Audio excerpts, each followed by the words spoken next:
Jai Shri Mataji. Good morning, brothers and sisters.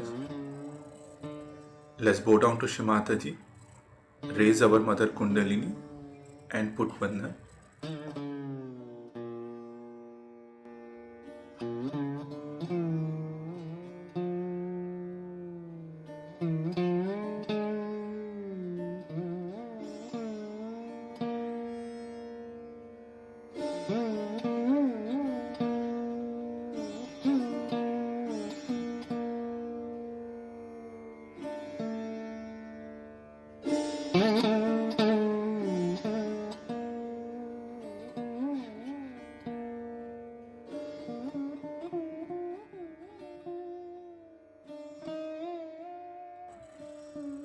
Shri Ganesh Mantra.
Let us put our both hands on the floor.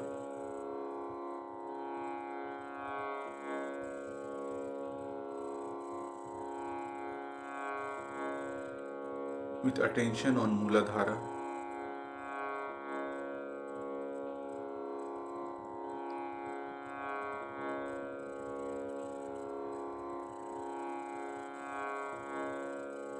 Shri Mataji, kindly awaken the principle of Shri Ganesha within us.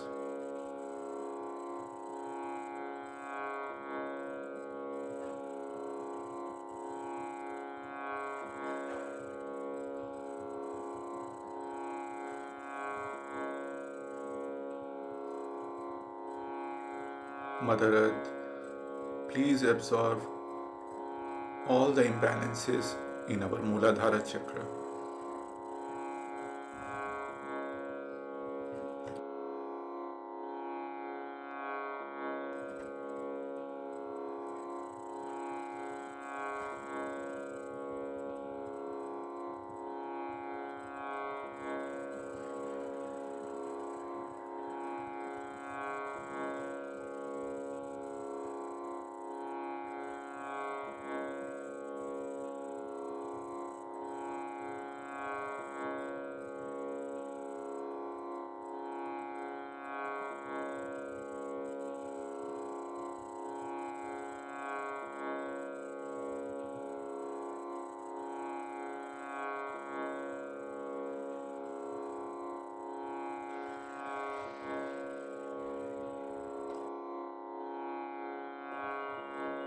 Let us bring both our hands on the lap.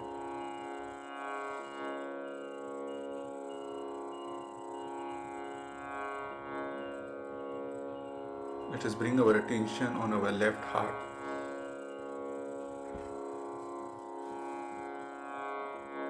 I am a pure spirit.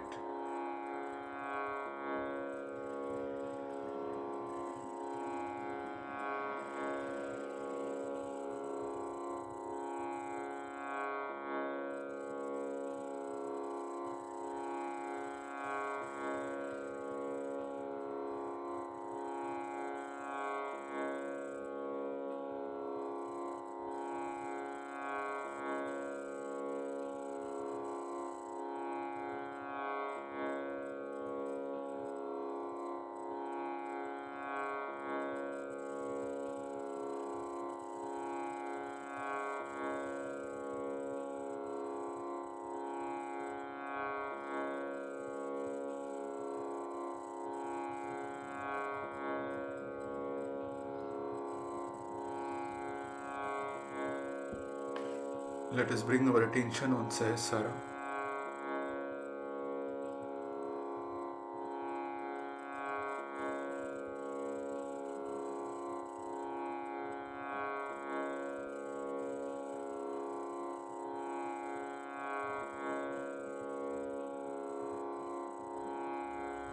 Shri Mataji, kindly bless us with thoughtless awareness state.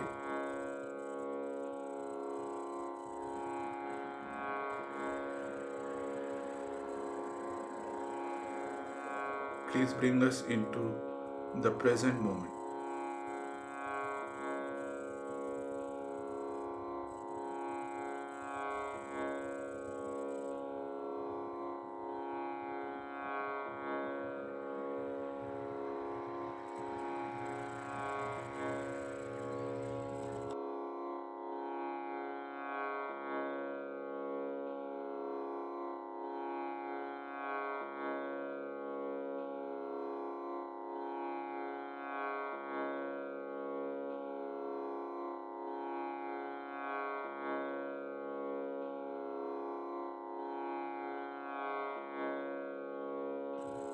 Let us listen to Shri Mataji's speech.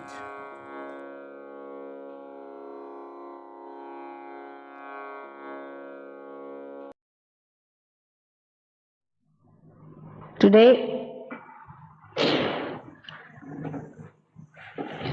there are many new people I see again. It's so heartening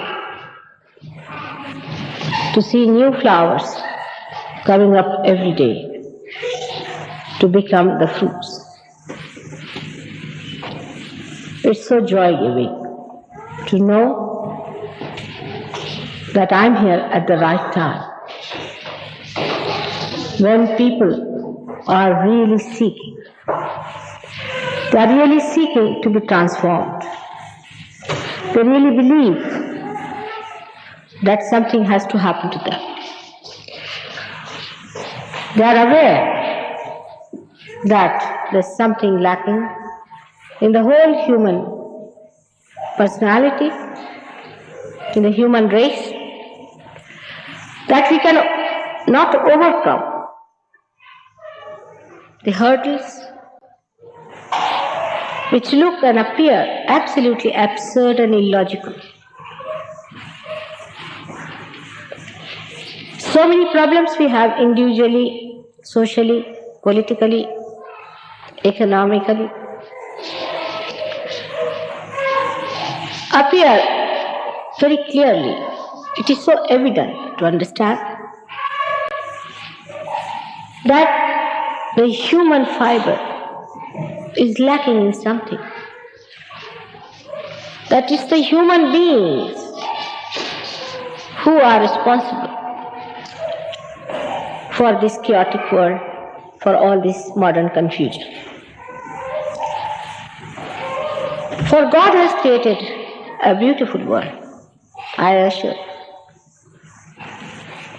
It's really a very beautiful world.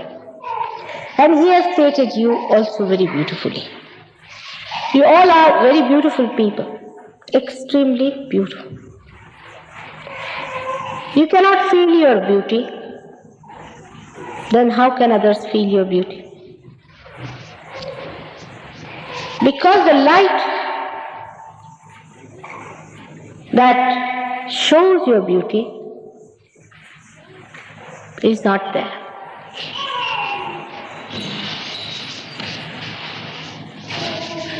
You have fragrance,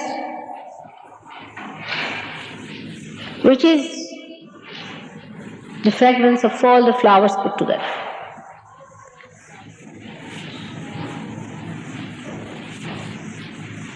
You are the essence of all the beauties of nature that is created. All the symphonies and all the music that you hear, all the art that you have created has come from you. That is your part. While you are the whole, you are the totality. But you do not feel your totality, that's the problem is. That human beings do not feel their totality. Out of you, all this has come. All this is your creation. But you cannot feel that if your hand has produced something, it's your hand. If your eyes have produced something, these are your eyes. That you are one, that in totality you will know the one who has created you. For example, supposing I do not have eyes, I may be able to see you partly. In the sense I can feel you, but I won't be able to see you fully. If I don't have nose, I won't be able to know how your fragrance is. In the same way, if you think of a human being as a part and parcel of the whole, then you can understand why the total experience is necessary.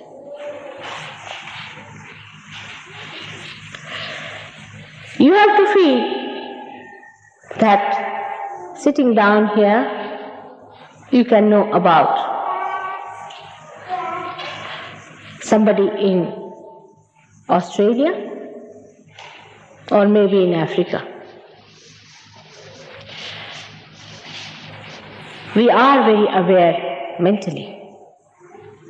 Anything goes wrong in the world, we all become alert and start thinking about it.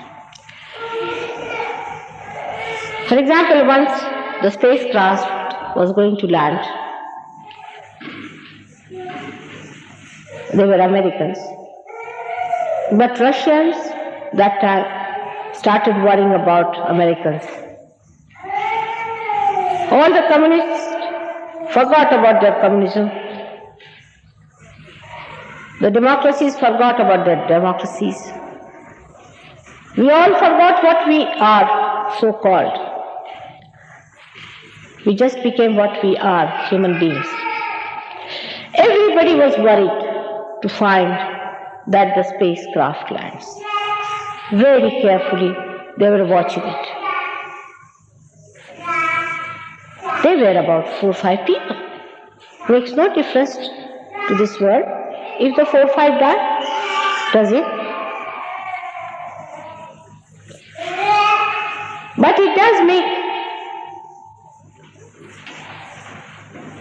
every heart beat faster. Something of the totality is getting lost.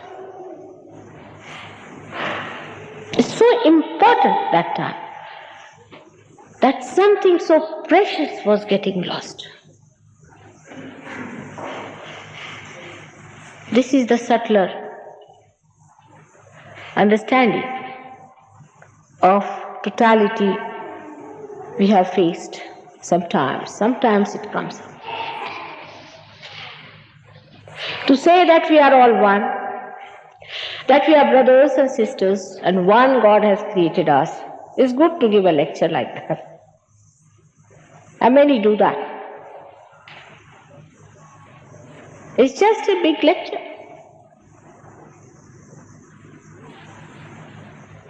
To feel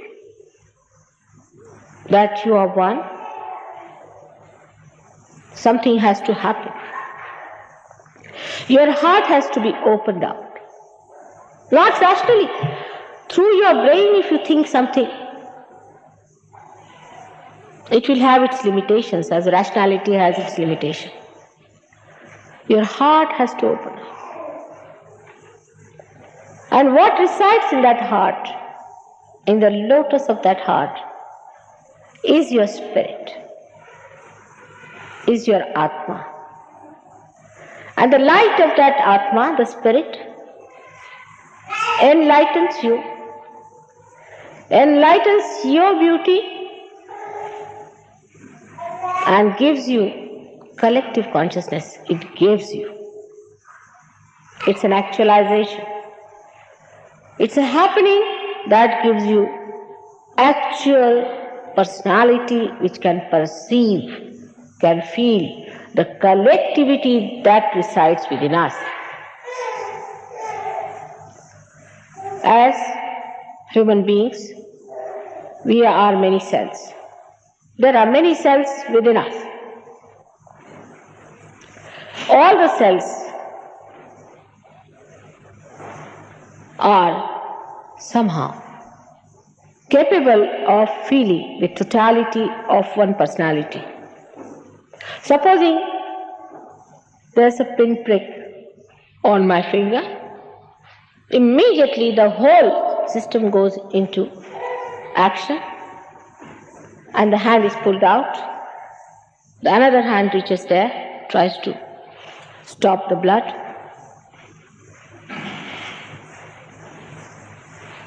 The whole body feels unhappy and you say, or something like that. All the cells are in unison. Whether there is emergency or not.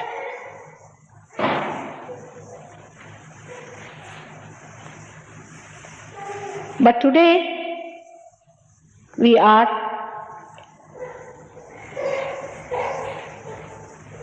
in the modern times. It's nice to be modern. These are the times promised. Long time back, in the ancient scriptures of India, even William Blake has prophesied about these times to come. That England is going to be the Jerusalem. And here we are at Caxton Hall, trying to build it up. Modern times are the times of great confusion. The confusion comes because there is no integration. For example, if my finger touches some point where it burns, it is pulled out by itself. All the cells know that it should be pulled out. But supposing if it is touching my finger and burning me and I am again pushing it down, that means there is a confusion.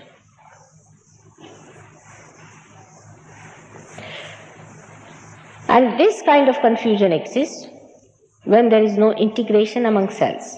In the same way, in the human beings, there are different cells, and if they get disturbed and non-integrated or disintegrated, then the confusion starts.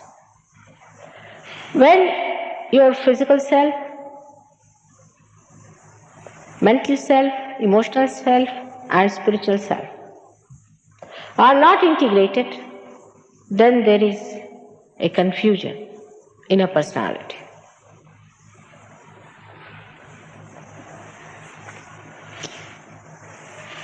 The growth of human beings have been outside as well as inside.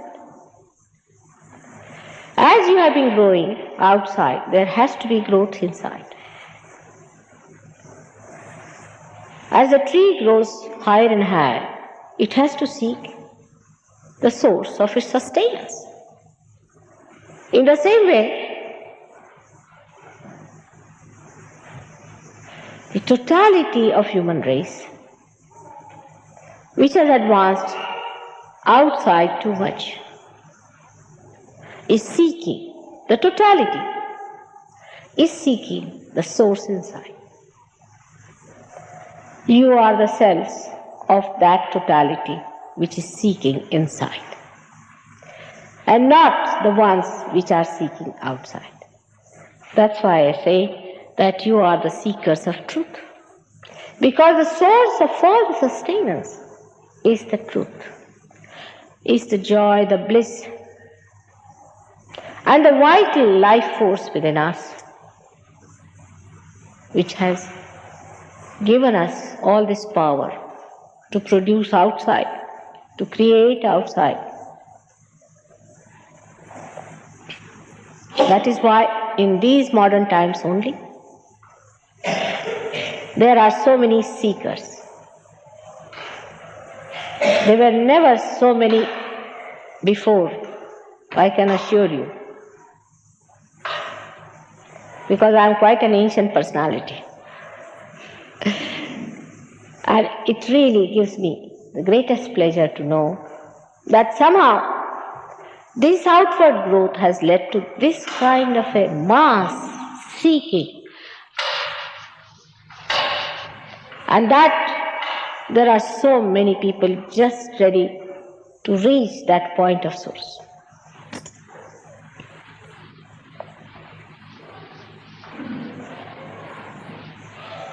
As I said, God has made you very beautifully. Every one of you are real creations. It's a fact, which you'll discover later on. Just now, you don't have any light to see inside. There is no way you can take your attention inside. If I say you put your attention inside, you don't know what to do. And with this, many people have gone astray. There are people who have tried all kinds of things to believe that they are going inside deeper into themselves. But one has to know one thing, that whatever knowledge you have today has come to you from some unknown source. Because if it was known, it was not knowledge. Whatever is unknown has come to your knowledge. And whatever further has to come from something unknown. But the difference is that our awareness has come to us spontaneously. We have done nothing whatsoever to become human beings. I mean, just think, we were monkeys the other day. Imagine. And we were amoeba the other day before. In 7 days we have become human beings. How have we become human beings? We don't know. Why we have become human beings? We do not know. But thank God, through science we know that we were not human beings 7 days back. Why have we become human beings? The scientists have stopped thinking about it. They have turned round. So it's better to turn round your back. That's the best way to avoid the truth. Because you cannot find the truth, you cannot know about it. So best thing is to turn round and say, all right, now we are human beings, so we have reached the end, now let us go ahead with it. But that's not the way you can find the truth. You will find the truth the way you have found your awareness, spontaneously. It's a living process. People don't understand what is living process is. It's so simple. If I tell you that to make this flower into a fruit, I'll have to stand on my head, what will you think of me? You'll think I'm mad, isn't it? Won't you think that way, all of you? Or if you find somebody sitting in a posture which is very uncomfortable and saying that I'm going into a trip or becoming a superior personality, you may think, oh, he must be a great man. But just think of it. Do you think that monkeys did some sort of a trick or a technique to become human beings? They poor things do not know any techniques except for copying human beings. And what technique amoeba could have put in? I mean, just think of it. If you have to apply something to human beings, you have to apply it to all the animals too. What about the fishes? What technique they can do? They don't even have hands. Or only you are the people who have to do something special to become something higher. It's spontaneous. The only problem is that human beings are very difficult for spontaneity. I am sometimes surprised when I have now studied them. How is it that they eat like this? They could have eaten like this, you see? Because to do something straight is difficult for human beings. Anything straightforward, they think, oh, how can that be so simple? It's silly to eat like this. It's absolutely silly. How can you eat like this? You have to put your hand round like that and eat it like that. That's how we are not spontaneous. All that simplicity is not with us anymore. We are sophisticated, you see. I wouldn't be surprised, you see, next time. We might find people devising some technique of eating food, which is a simple thing. And if you see that everybody's life has become nothing but a bundle of techniques, it's such a problematic. Unnecessarily, we are so confused, so upset, and so worried. The tension is mounting up. We are planning something and none of the plans come true. Now see, in our country, we have had 5-year plans, 3 of them. The result is everything has gone to waste. In this country, I need not say. We plan out something and end up with a war or end up with some sort of a violence. The trouble with us, we cannot become simple people. We think to be simple is to be silly. But simple people have a sharp intelligence, extremely subtle intelligence, and they reach the point much faster than a complicated one. Naturally, because he goes straight while the others go round, round, round, round, round. And that's why when I tell people that Sahaja Yoga is a spontaneous living process, they think it is silly. Why to do that? You cannot do it. I'm sorry. It's your right.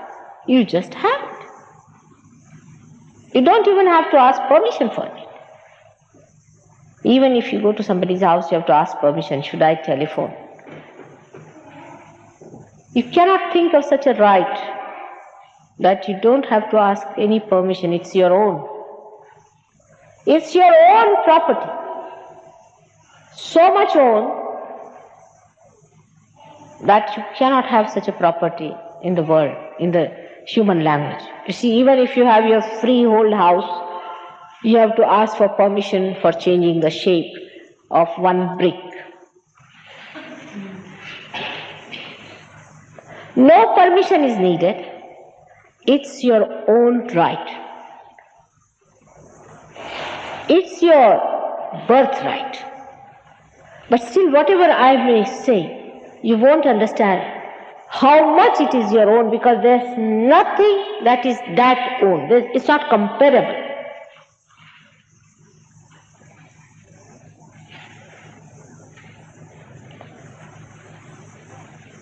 It is that innate. something that is beyond human comprehension. Now, there's no map here. We have within us a being which I call the Spirit. The Spirit, which is also the part and parcel of the totality that is love, totality that is God, totality that is joy. It is not watching like a guard or a police inspector. That also we human beings cannot understand. If I say the Spirit is watching, people get a fright. Oh God. The Spirit is the one that is love. Can you understand total love?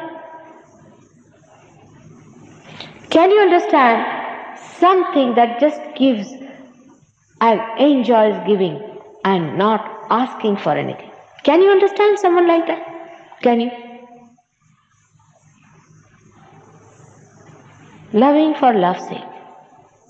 That's what is your Spirit. It is watching you with that love, that total love.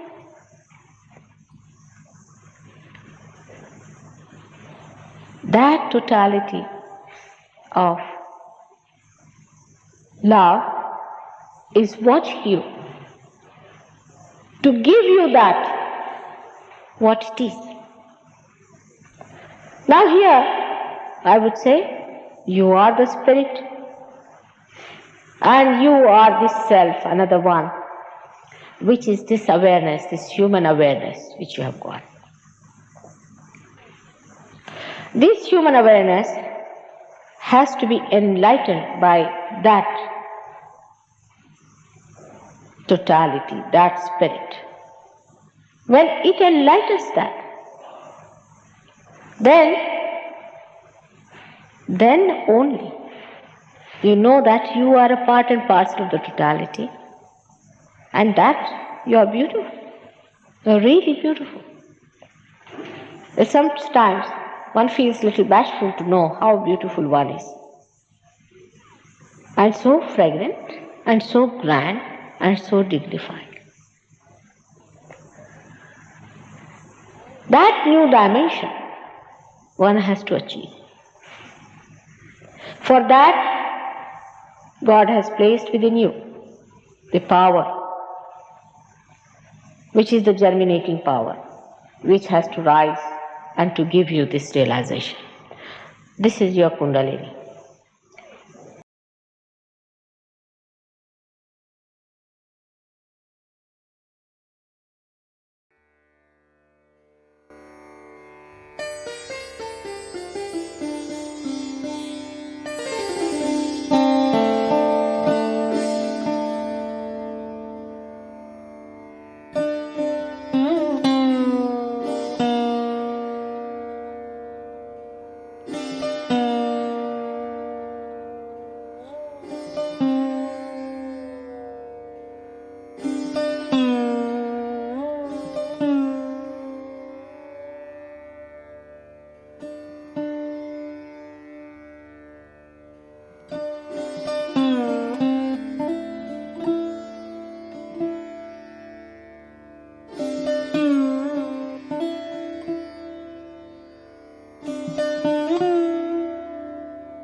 Mahamantras.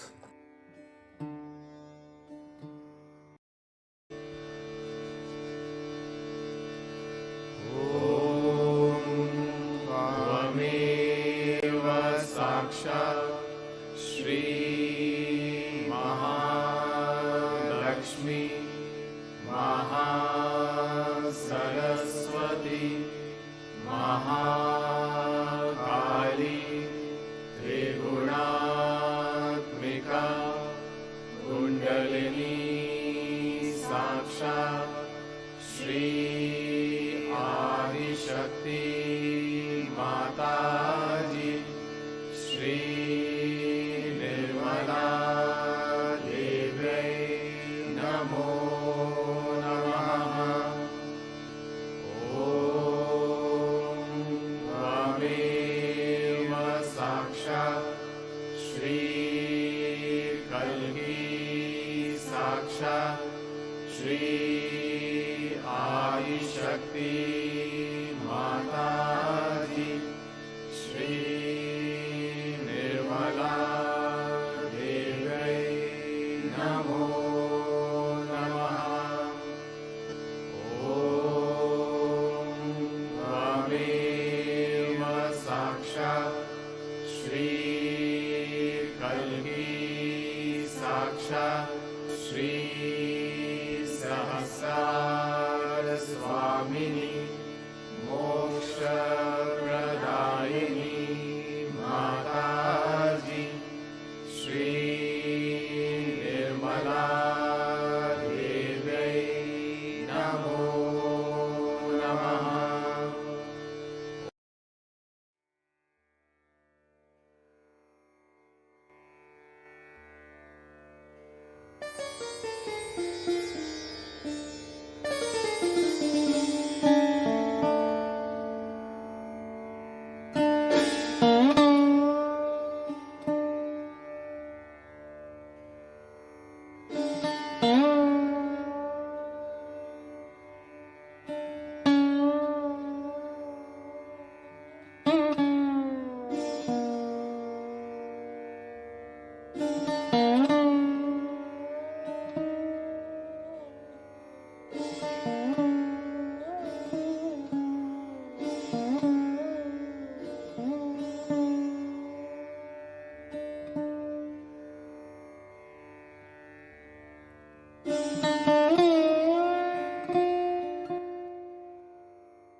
Thank you, Shimataji,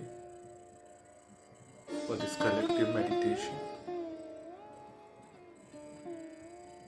Thank you for all this peace. Jai Shimataji. Let's bow down to Shimataji and take bandhan.